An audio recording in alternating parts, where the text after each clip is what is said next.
재밌는 거 보여드릴게요. 근데 이제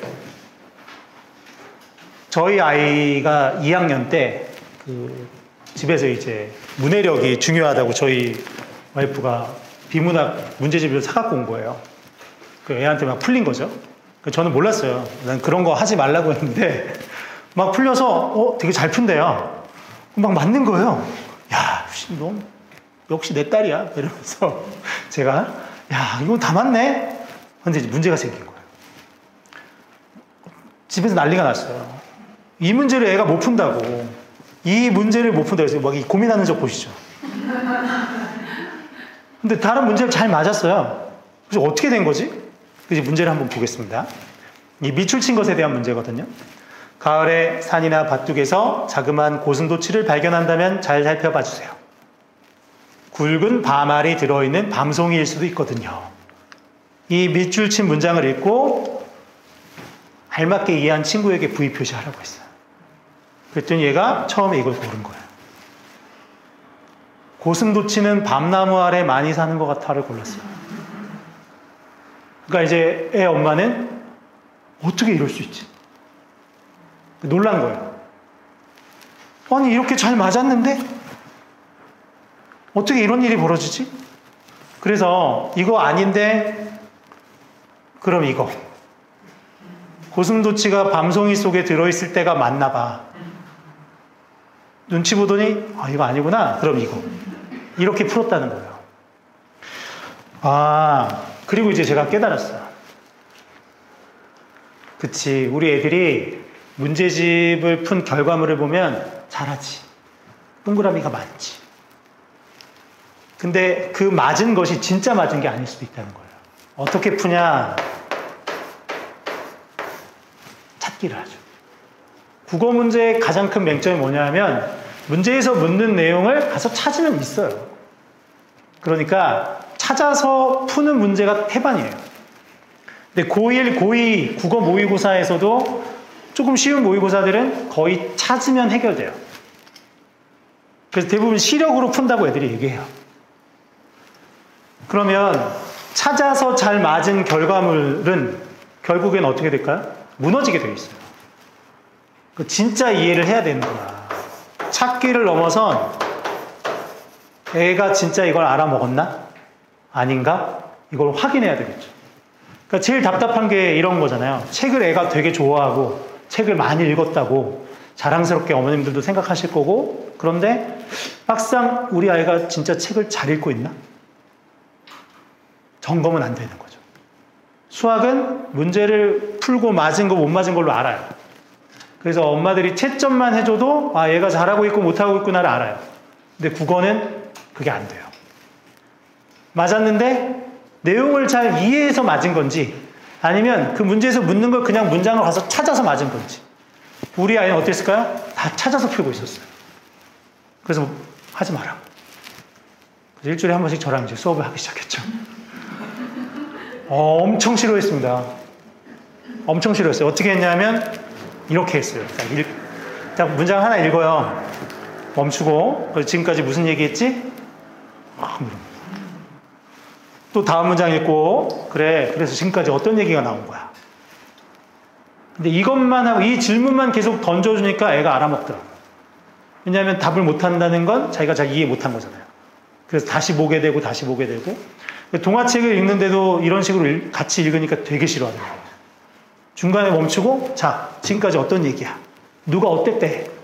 근데 이 과정이 진짜 중요해요. 책을 읽는 데 있어서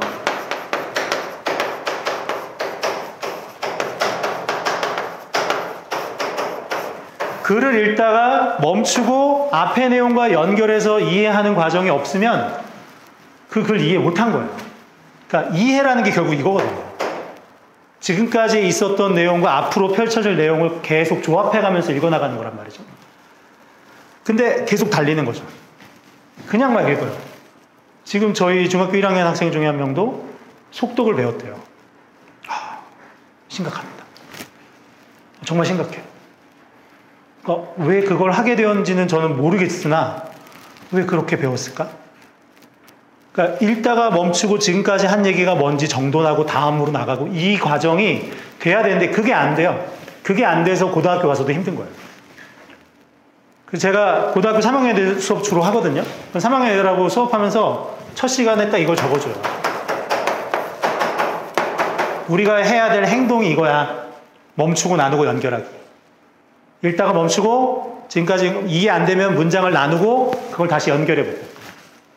그 멈추고 연결하는 과정 속에서 글이 파악되는 거란 말이죠.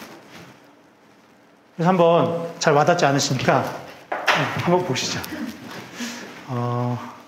이게 이제 내신 시험의 예시예요. 고등학교 내신 시험인데 이렇게 생겼어요.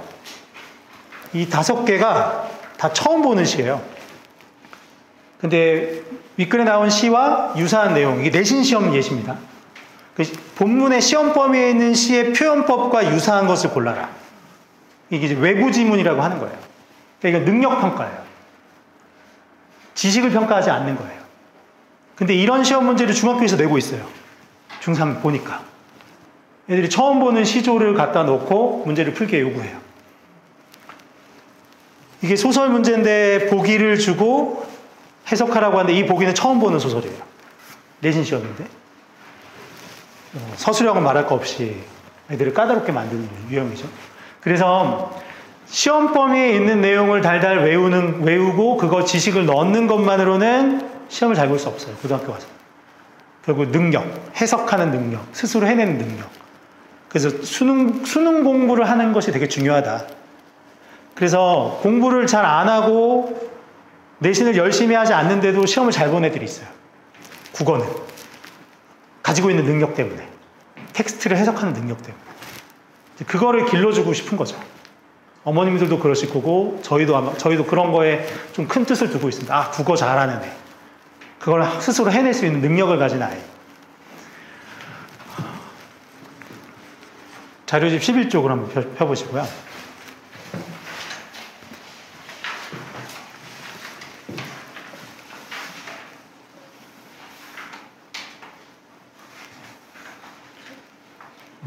설명회 하면 항상 하는 시간이라서요. 5분만 드리겠습니다. 5분만 드릴 테니까 우리 아이들이 이 정도의 글을 나중에는 읽는구나. 그래서 한번 경험해 보시고 그래서 요 27번 문제 선택지 3개 OX만 한번 해보시겠어요? 심호흡 크게 하시고요. 제가 이렇게 돌아다니면 되게 부담스러워 하시더라고요. 그래서 안 보고 있겠습니다. 그래서 5분만 딱 드릴게요. 차분하게 하십시오. 읽어보시고 답을 한번 체크해 보세요. 11페이지에 있습니다. 자, 마무리 해보겠습니다. 중간에 볼펜 떨어지는 소리가 나는데 OX 이거 던진 건 아니시죠? 눈이 자꾸 이렇게 될 거예요. 눈이 자꾸 위로 올라가게 되고 또 보고 계속 위로 올라가게 될 겁니다. 그죠? 예, 그게 많아진다는 건 찾아서 이제 해결하려고 하기 시작하는 거예요.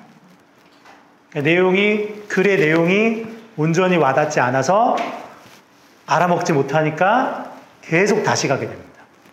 근데 이거를 80분 동안 계속 한다고 생각해 보세요. 수능 시험 보는데.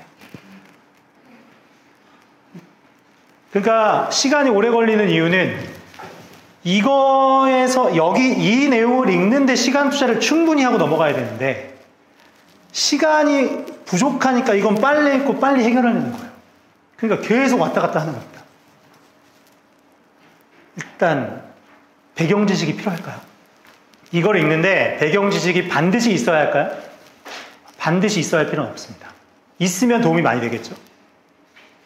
반드시 있어야 할 필요가 없다는 건 채권이 뭔지 설명을 다 해줬어요. 급부라는 말이 뭔지도 설명을 다 해줬어요. 그래서 글을 쓰는 사람이 채권은 이런 거야. 그리고 급부는 이런 거야 라고 설명을 다 해줬죠. 근데 글을 읽는 우리는 급부라는 말을 처음 들어봤어요. 그러니까 처음 들어본 우리를 위해서 글을 쓴 사람이 급부는 이런 거야 라고 친절하게 알려준 거예요. 그러니까 우리는 어떻게 읽어야 될까요?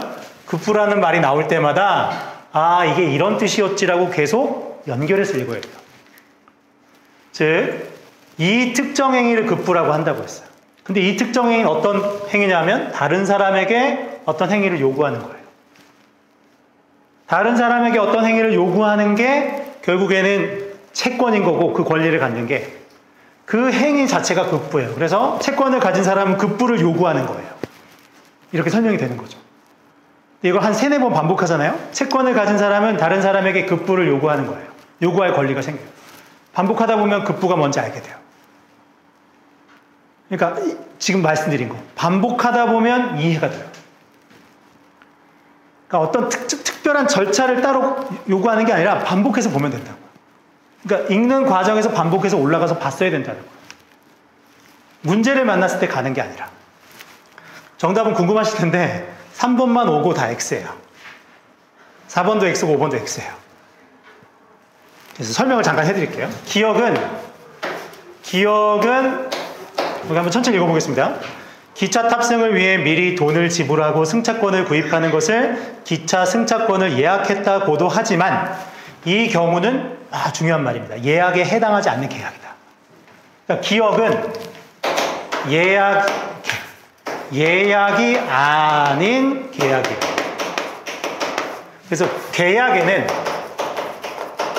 예약에 해당하는 계약과 예약이 아닌 계약이 있는 거예요. 앞에서 뭐라고 했죠? 우리가 일상에서 예약이라고 할 때와 법적인 관점에서 예약은 구별된대죠. 그래서 이 기억은 뭐죠? 일상에서의 예약인 거예요. 근데 일상에서의 예약은 법적인 관점에서 예약이 아닌 거예요. 그냥 계약이래요. 5번은 뭐죠? 다른 계약을 성립시킬 수 있는 권리를 확보한 건 예약이죠. 법적으로. 그러니까 5번은 안 되는 거죠. 이해되세요? 5번에서 말하는 건 법적인 관점에서 예약이잖아요.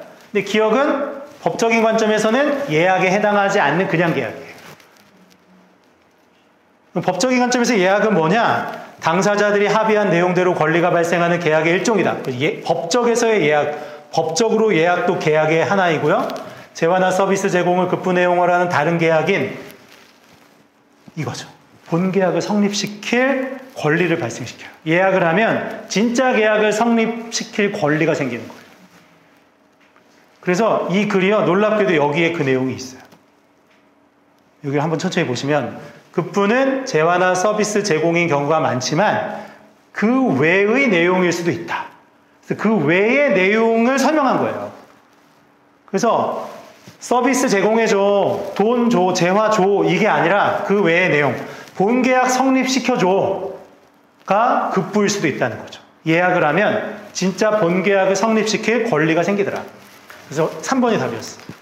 4번은 왜 안 되죠? 계약 없이라고 했어요. 계약인데요. 승차권 구입하는 건 계약이죠. 구입하는 것은 예약에 해당하지 않는 계약이다. 이 글이 되게 잘 쓴 글이거든요. 그러니까 수능에는 이런 글들이 나와요. 그리고 그냥 재미있는 경험을 한번 하셨을 텐데 이런 걸 이제 해보시면 우리 애들이 어려운 걸 하고 있구나. 어려운 걸 하고 있으니 지지해 주시고 응원해 주시면 될 것 같습니다.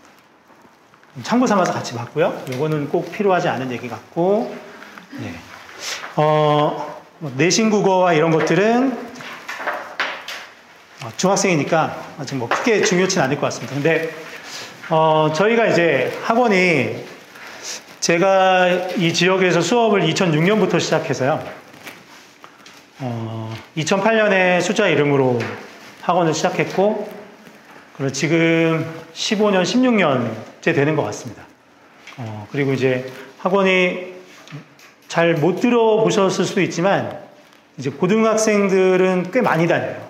그래서 보통 적을 때 300명, 그리고 평균 400명 정도 학생들이 다니고 있고요. 여기만 쓰지 않고 이 4층도 같이 쓰고 있거든요. 이제 국어학원으로는 저희 학원이 동네에서는 제일 오래됐어요. 오래됐냐고 다 좋은 건 아니지만, 최선을 다해서 뭔가 변화를 시도하고 아이들과 발맞춰서 가고 있고요. 이제 뒤에 이어서 그 설명해 주실 저희 중등부 책임자이신 부원장님 말씀을 좀 드리면, 저와 2010년 정도부터 같이 일하기 시작해서 여기서 아이 퇴원하고 아이가 이제 중학교 들어갈 거예요. 이제 고등부 수업을 계속 하시다가 중학생들에게 필요한 게 고등학생들을 가르쳤던 사람의 시각이 필요하다는 느낌을 정말 많이 들었어요. 그러니까 이게 고등학교 때 필요한 거고, 그래서 이걸 중학생 시절에 꼭 해야 돼. 이걸 아는 사람이 필요한데 대부분은 중학교 선생님들을 그렇게 안 뽑아요. 학원들이나 어디서. 중등부만 경험하거나 초보 경험자들을 되게 많이 중등부 선생님들이 뽑거든요. 그래서 작년부터 저희 중등부는 고등부 선생님이 아예 전담해서 하고 있어요. 저희 부원장님이. 그래서 설명해 주신 거 잘 들으시고 그다음에 궁금하신 거 있으시면 끝나고 남아서 전 질문하시면 될 것 같습니다. 혹시 뭐 지금 바로 궁금하신 거 있으신가요? 없으세요? 박수 한번 부탁드리겠습니다. 고맙습니다.